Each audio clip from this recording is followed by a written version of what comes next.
दोस्तों टाटा मोटर्स के लिए प्रॉब्लम्स खत्म होते हुए नज़र नहीं आ रहे बिकॉज़ कल के दिन जब इसके क्वार्टरली रिज़ल्ट डिक्लेयर हुए तो ईयर ऑन ईयर बेसिस के ऊपर इसके प्रॉफ़िट्स मार्जिनली काफ़ी ज़्यादा कम हो गए। तो आज की इस वीडियो में टाटा मोटर्स के बारे में बात करेंगे कि ऐसा क्यों हो रहा है कि टाटा मोटर्स के फाइनेंशियल इतने अजीब तरीके से हो गए कि किसी क्वार्टर में ये लॉस भी कर रहे हैं, किसी क्वार्टर में प्रॉफ़िट कर रहे हैं और अगर प्रॉफ़िट कर रहे हैं तो उस प्रॉफ़िट को सस्टेन नहीं कर पा रहे। आज के इस वीडियो में 4 हम ऐसे रीज़न्स देखेंगे कि जो टाटा मोटर्स के इन्वेस्टर को थोड़ा ध्यान देने की ज़रूरत है और ये भी देखें कि क्या वो रीज़न्स टेम्परेरी है या फिर वो परमानेंट रीज़न्स बन चुके हैं। आज की इस वीडियो को मैं स्टार्ट करूँ उससे पहले चैनल के ऊपर आप पहली बार आए हो और मुझे पहली बार देख रहे हो तो मेक श्योर कीजिए चैनल को आप सब्सक्राइब करो। यहाँ पे हम लोग स्टॉक मार्केट के रिलेटेड बहुत सारी चीज़ों के बारे में बात करते हैं। अगर मैं टाटा मोटर्स की बात करूँ तो 4 ऐसे बड़े रीज़न्स हैं जिसकी वजह से कहीं न कहीं टाटा मोटर्स के फाइनेंशियल काफ़ी ज़्यादा कन्फ्यूज़िंग हो रहे हैं। उसमें से सबसे पहला जो रीज़न है वो टैरिफ।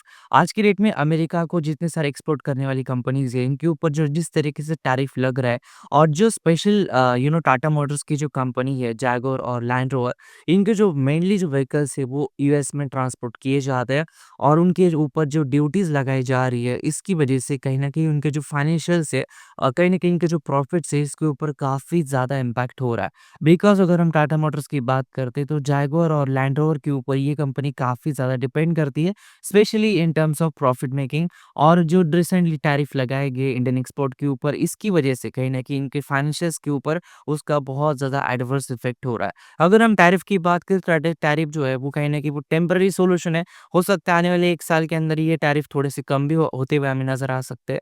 लेकिन आज की डेट में डेफ़िनेटली ये प्रॉब्लम है और जो क्वार्टर अभी रिसेंटली चल रहा है, जैसे क्वार्टर 2 आएगा, क्वार्टर 3 आएगा, लगता नहीं कि आने वाली 2-3 क्वार्टर तक ये प्रॉब्लम निकल जाएगी। कहीं न कहीं इस वजह से इनके फाइनेंशियल्स काफ़ी ज़्यादा इम्पैक्ट हो रहे हैं। नंबर 2 जो रीज़न है वो है डिमांड। इंडियन व्हीकल्स के अंदर जिस तरीके से डिमांड आ रही है, स्पेशली अगर मैं कंपेयर करता हूँ पिछले साल के कंपैरिज़न में, इस साल डिमांड इतनी ज़्यादा नहीं है। जिस वजह से कहीं न कहीं specially Tata Motors leading front के ऊपर रहता है in terms of specially unit selling के तौर पर।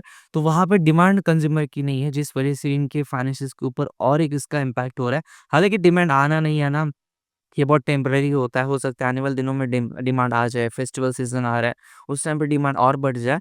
लेकिन टेम्परेरी जून क्वार्टर के अंदर तो ये चीज़ बहुत ही ज़्यादा सिग्निफिकेंट थी कि जिस तरीके से डिमांड कंज़्यूमर की रही है, स्पेशली व्हीकल बाइंग में बहुत-बहुत कम रही है। अगर हम थर्ड रीज़न की बात करते हैं, वो है कमर्शियल व्हीकल डीमर्जर प्लान।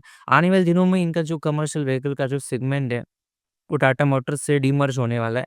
तो वो कहीं न कहीं देखने वाली बात होगी कि इसके कॉस्ट किस तरीके से एडजस्ट हो पाते हैं टाटा मोटर्स के फाइनेंशियल्स के अंदर और आज की डेट में इनके प्रॉफ़िट और लॉस आने में जितना सारा वोलेटिलिटी रह रही है, वो क्या आने वाले दिनों में कम हो जाएगी जब ये इनका जो डीमर्जर का प्लान है वो सक्सेसफुल हो जाएगा और जो कमर्शियल व्हीकल्स है इनका एक अलग ब्रांच बन जाएगा।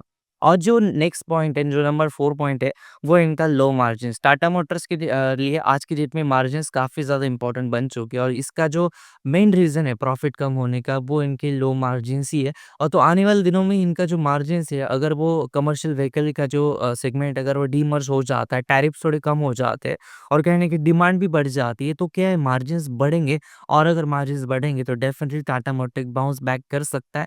हम लोग सब लोग बोल रहे हैं कि 1100-1200 रुपए से लेकर ये 50% तक गिर क्यों रहा है, लेकिन इसके अंदर बहुत ज़्यादा टेम्परेरी और हो सकता है कुछ हद तक थोड़े परमानेंट प्रॉब्लम्स आज की डेट में बन चुकी है, जिस वजह से कहीं न कहीं टाटा मोटर्स सफ़र कर रहा है। लेकिन ये जो प्रॉब्लम्स ये रिज़ॉल्व हो सकती है, लेकिन एज़ इन्वेस्टर आपको इसके लिए थोड़ा लॉन्ग टर्म विज़न रखना पड़ेगा। लेकिन अगर आप सोच रहे हो कि आने वाले 2 मंथ में क्या ये रिज़ॉल्व हो जाएँगे, शायद बहुत कम पॉसिबिलिटी है because it takes a time, it's take a very long time to resolve such kind of problems. तो ये था आज का वीडियो को मैं करूँ उससे पहले चैनल को सब्सक्राइब कर देना, वीडियो को लाइक कर देना और आप टाटा मोटर्स के बारे में क्या सोचते हो वो मुझे कमेंट बॉक्स में ज़रूर बता देना। धन्यवाद दोस्तों, ये वीडियो देखने के लिए। धन्यवाद।